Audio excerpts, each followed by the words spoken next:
السلام علیکم ورحمۃ اللہ وبرکاتہ۔ فور کلاس ام المدارس اسکول میں اردو کی کلاس میں میں آپ کو خوش آمدید کہتی ہوں۔ آج 17 مئی 2019 ہے۔ بسم اللہ الرحمن الرحیم۔ ہم آج کے لیکچر کا آغاز کرتے ہیں۔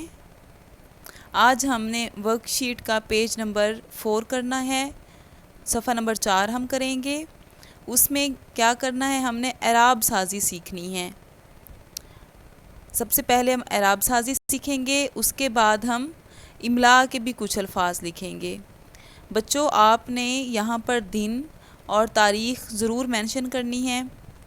سب سے پہلا لفظ ہے اختلافات۔ کیا ہے؟ اختلافات۔ تو آپ نے جو بھی لفظ ہو اس کی ساؤنڈ پہ غور کرنا ہوتا ہے۔ تو الف کے نیچے کیا ہوگی؟ زیر۔ اختلافات۔ تو خے کے اوپر کیا ہوگی؟ جزم۔ تے کے اوپر کیا ہوگی؟ زبر۔ اختلافات۔ اسی طرح سے ہے مخلص۔ مخلص۔ اب اس کی ساؤنڈ سے پتہ چل رہا ہے کہ میم پر کیا ہوگی؟ پیش ہوگی۔ میم پر پیش ہوگی، خے پہ جزم ہوگی، لام کے نیچے کیا ہوگی؟ زیر ہوگی۔ مخلص۔ اسی طرح سے ہے دانش مندی۔ دانش مندی، ٹھیک ہے؟ تو دال الف دا، نون کے نیچے کیا ہوگی؟ زیر۔ شین کے اوپر کیا ہوگی؟ جزم۔ دانش مندی۔ تو میم کے اوپر کیا ہوگی؟ زبر۔ نون کے اوپر کیا ہوگی؟ جزم۔ اسی طرح سے لشکر۔ لام کے اوپر کیا ہوگی؟ زبر۔ شین کے اوپر کیا ہوگی؟ جزم۔ لشکر۔ کاف کے اوپر کیا ہوگی؟ زبر۔ اسی طرح سے رے کے اوپر جزم۔ تو بچوں، میں کچھ املا کے الفاظ بولنے جا رہی ہوں جو کہ آپ نے لکھنے ہیں۔ اتفاق۔ یہاں پر آپ نے کیا لکھنا ہے؟ اتفاق۔ اس کے بعد یہاں پر آپ نے لکھنا ہے صفت۔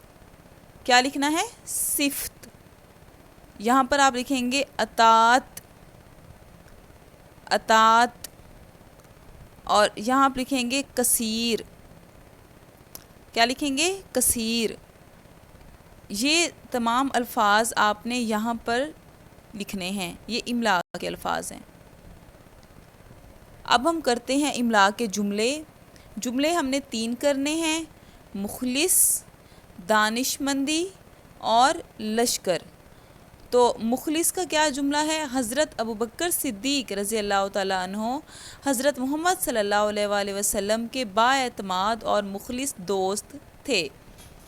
یہ ایک جملہ میں نے بنا دیا ہے۔ باقی کے دونوں جملے بچوں آپ نے خود بنانے ہیں۔ دانش مندی کا بھی آپ نے خود بنانا ہے، اسی طرح سے لشکر کا بھی آپ نے خود بنا کے لکھنا ہے، اور اس سارے کام کی پکچر آپ نے لازمی جی سوٹ پہ اپلوڈ کرنی ہے۔ نیکسٹ ہم کرتے ہیں ایک ایکٹیویٹی۔ ایکٹیویٹی میں ہم نے کیا کرنا ہے کہ خلیفہ اول کی 5 ایسی خوبیاں بیان کریں جو آپ اپنی زندگی میں اپنانا چاہتے ہیں۔ ہم نے حضرت ابوبکر صدیق رضی اللہ تعالیٰ عنہ کی ریڈنگ پڑھی، ہمیں پتہ ہے کہ ان میں کون کون سی صفات تھیں، کون کون سی خوبیاں تھیں۔ تو اس میں سے جو ہمیں اچھی لگتی ہیں، جو ہم چاہتے ہیں کہ ہماری زندگی میں بھی ہوں، تو وہ کون کون سی ہیں؟ بچوں، آپ نے یہ بلو پین کے ساتھ لکھنا ہے۔ یہ خوبیاں آپ نے بلو مارکر کے ساتھ، بلو انک کے ساتھ لکھنی ہیں، پین کے ساتھ، ٹھیک ہے؟ تو با اعتماد، ٹھیک ہے؟ کیا تھے؟ حضرت ابوبکر صدیق با اعتماد تھے، ان پہ اعتماد کیا جا سکتا تھا، سچے تھے وہ۔ سچائی، ان میں ایک خوبی کیا تھی؟ سچائی تھی کہ وہ ہمیشہ سچ ہی بولتے تھے۔ دوسرا کیا ہے؟ مخلصی، کہ وہ حضرت محمد صلی اللہ علیہ وآلہ وسلم کے بہت مخلص دوست تھے، ان میں مخلصی تھی۔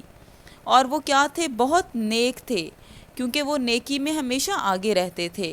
تو یہ 4 خوبیاں جو مجھے پسند آئی ہیں، میں چاہتی ہوں کہ سب بچوں کی زندگی میں ہوں، سب لوگ یہ اپنائیں۔ 5ویں خوبی آپ نے بتانی ہے کہ آپ کو کون سی خوبی اچھی لگی تھی حضرت ابوبکر صدیق رضی اللہ تعالیٰ عنہ میں۔ تو بچوں، آپ نے ورک شیٹ کا یہ کام کمپلیٹ کر کے اس کی تصاویر بنا کے جی سوٹ پہ اپلوڈ کرنی ہے۔ جزاک اللہ خیر۔ اللہ حافظ۔